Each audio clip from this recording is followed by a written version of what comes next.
The 1998 Subaru Pleo is a cute little cake car coming from the Pleiades, during a time when they made good cars, which, alongside some very special red diamonds, were dominating the off-road racing scene.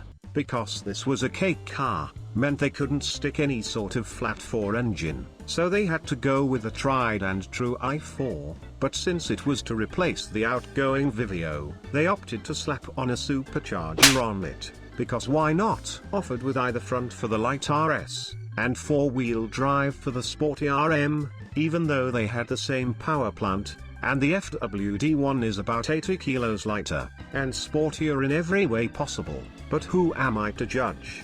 Despite its predecessor, which also makes an appearance in the game, it is not a conventional hatchback, but a wagon, of sorts, if you can call it that. I always imagined my wagons to be low-slung sedans, with an extended boot, whereas this is more at home with the people carrier crowd, started by the likes of the legendary Renault Espace. Regardless, it sold well enough for it to continue existing and spawning, I think is the correct way to describe such atrocities as the Subaru Pleo Nester, which looks like an attempt to make a Slatey of the K-car market, slapping a whoppity aerodown beaks front end on the poor old Pleo. But the Franken ring inverted exclamation mark Tane's experiments don't end there, as they decided to do this.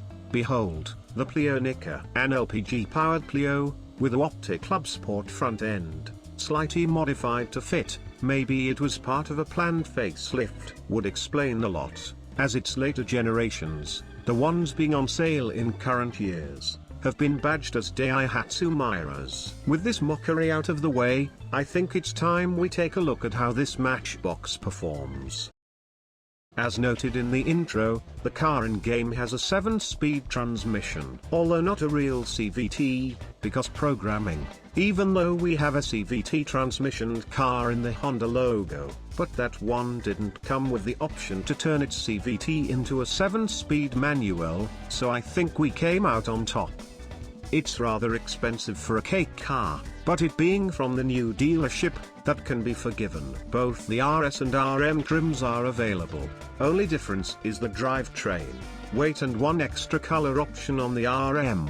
One might overlook the actual unit, that is the Pleo RS, because FWD, and K-car, because of its price tag, as one might usually buy some cheap Mira or something, to do the 3K races and have it collect dust in the garage forevermore. But I am here to show you the true power and potential of this motorized box of cardboard.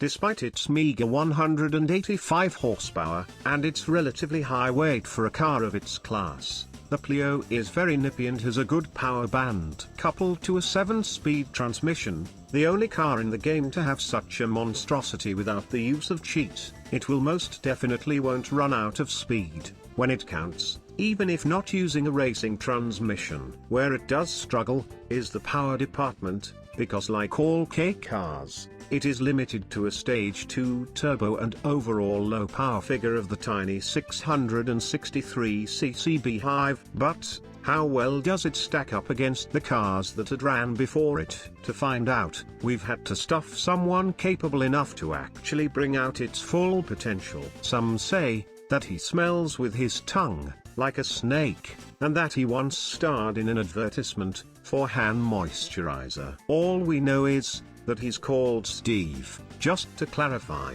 we may have modified the Pleo just a tad, to give the 7-speed transmission justice, by borrowing a boxer 4 from an Impreza, now making over 700 horsepower, going to the front wheels.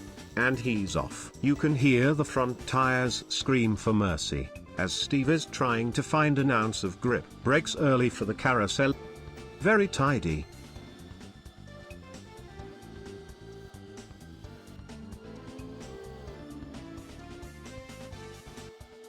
goes wide on the thumb. The car is failing to cope with the modifications, as the added power and weight forces it to understeer even more. As he heads down the corkscrew, manages to keep the understeer in check. Brakes early again, for the barrel, the rear end steps out slightly, as it's been set up for Steve's desires. Onto the back straight, I thought the car would resist a little bit more on corner exit. Brakes just enough to keep it under control through the roundabout chicane. And very loose on the final turn.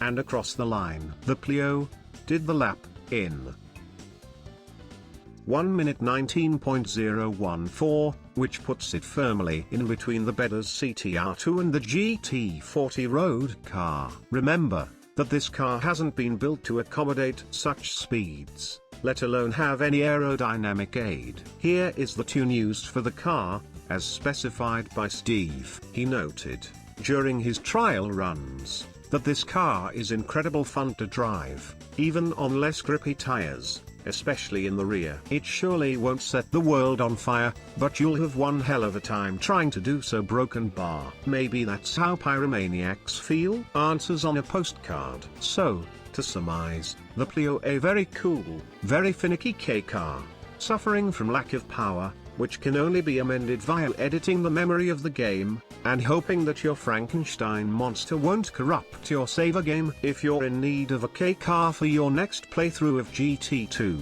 do give this one a chance. It may not be the cheapest, but it surely is one of the best.